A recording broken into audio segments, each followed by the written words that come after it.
Tamadun Islam merupakan sebuah tamadun yang dibentuk oleh kumpulan orang-orang Melayu di suatu wilayah di Asia Tenggara. Perkataan Melayu ialah sekumpulan bangsa yang menggunakan bahasa Melayu sebagai bahasa bertuturan, dan istilah kemelayuan pula membawa maksud nilai anutan dan jati diri Melayu. Dalam sejarah yang mendalam ini adalah dua perkara yang telah mengubah ketamadunan Melayu, iaitu kedatangan Islam pada abad ke-12 dan Kesultanan Melayu pada abad ke-15. Tamadun ini adalah sangat kreatif dari segi kesenian seperti songket dan sebagainya. Sehingga hari ini, songket masih menjadi lambang masyarakat Melayu. Dari segi kebudayaan dalam tamadun Melayu, ia tidak lari daripada 4 aspek yang utama, iaitu bahasa, sastra, agama dan seni bina. Dalam video ini, kami akan berbincang berkenaan dengan tradisi seni bina Melayu. Antara rumah tradisional yang terdapat di Malaysia ialah yang pertama, rumah tradisional Kedah. Rumah tradisional Kedah ini sering dilihat mempunyai atap yang panjang serta mempunyai atap yang berbentuk V terbalik, iaitu macam ni. Untuk rumah yang kedua pula, iaitu rumah tradisional Pahang. Rumah tradisional Pahang ini sering dikenali sebagai rumah serambi Pahang. Rumah ini mempunyai atap yang tinggi serta mempunyai ukiran-ukiran yang unik pada dinding rumah tersebut. Untuk yang ketiga, iaitu rumah bajak laut di Sabah. Rumah bajak laut ini dibina di atas laut serta pasak rumahnya dipacak setinggi 800 meter dari permukaan laut sehingga lantai rumah bajak laut tersebut. Seterusnya, rumah tradisional Melayu di Sarawak sangat terkenal dengan rumah panjang yang didiami oleh suku kaum Iban, Belanau, Orang Ulu dan Bidayu. Kebanyakan rumah dibina berhampiran sungai yang menjadi laluan utama bagi masyarakat berkenaan. Apa yang menariknya, setiap rumah panjang boleh menempatkan sehingga 200 ke 800 orang. Seterusnya, rumah tradisional Melayu di Negeri Sembilan dipanggil Rumah Minangkabau. Bentuknya adalah memanjang dan bumbungnya sedikit melengkung di bahagian hujung seperti tanduk kerbau. Komponen bangunan terdiri daripada rumah ibu, ruang tengah dan dapur.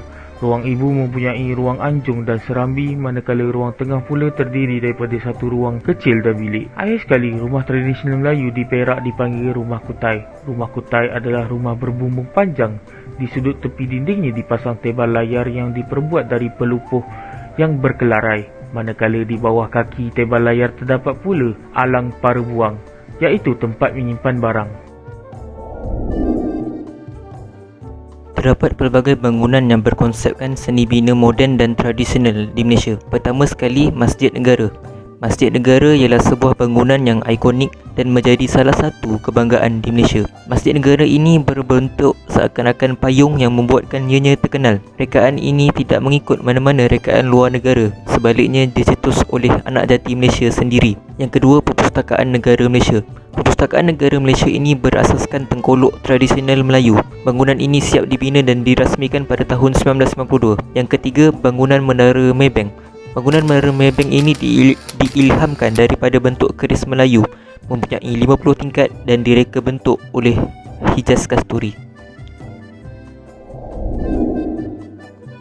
Antara langkah-langkah pemeliharaan dan pemeliharaan seni bina tradisional adalah daripada galakan ibu bapa itu sendiri. Ibu bapa perlulah membawa anak-anak pergi bercuti ke tempat-tempat bersejarah bagi menarik minat dan memupuk sifat cintakan sejarah negara. Setidak langsung ia dapat menambah bilangan pengunjung dan pendapatan syarikat yang menguruskan bangunan bersejarah dan meningkatkan industri pelancongan. Selain itu, Kementerian Pelancongan juga memegang peranan. Kementerian Pelancongan perlu menjadikan tempat bersejarah sebagai salah satu lokasi yang perlu dituju oleh pelancong.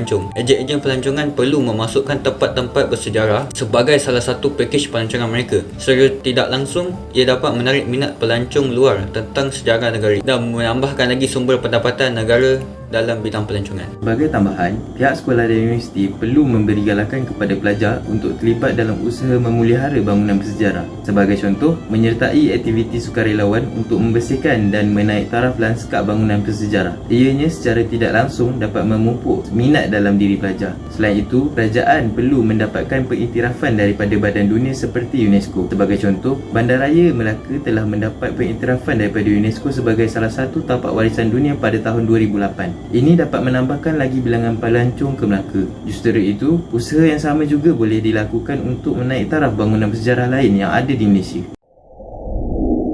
Sebagai kesimpulannya, terdapat banyak kaedah yang boleh kita lakukan bagi memelihara rumah tradisional pada masa kini. Malahan terdapat tradisi yang memindahkan rumah tradisional Melayu ke tempat yang lebih baik secara manual dan ianya dilakukan sehingga hari ini. Sehubungan dengan itu, setiap pihak perlu berganding bahu dalam usaha mengekalkan seni bina peninggalan nenek moyang kita supaya dapat dilihat oleh generasi akan datang. Pada masa yang sama, seni bina merupakan warisan dan sejarah negara yang perlu diketahui oleh generasi akan datang supaya mereka kenal dan menghargai keunikan dan kekayaan ilmu masyarakat terdahulu, sekaligus boleh menjadikannya iktibar supaya mereka berusaha menjadi lebih baik dan bakal memacu kemajuan negara ke tahap yang lebih tinggi tanpa melupakan jati diri bangsa sendiri. Jadi sekian, Assalamualaikum warahmatullahi wabarakatuh.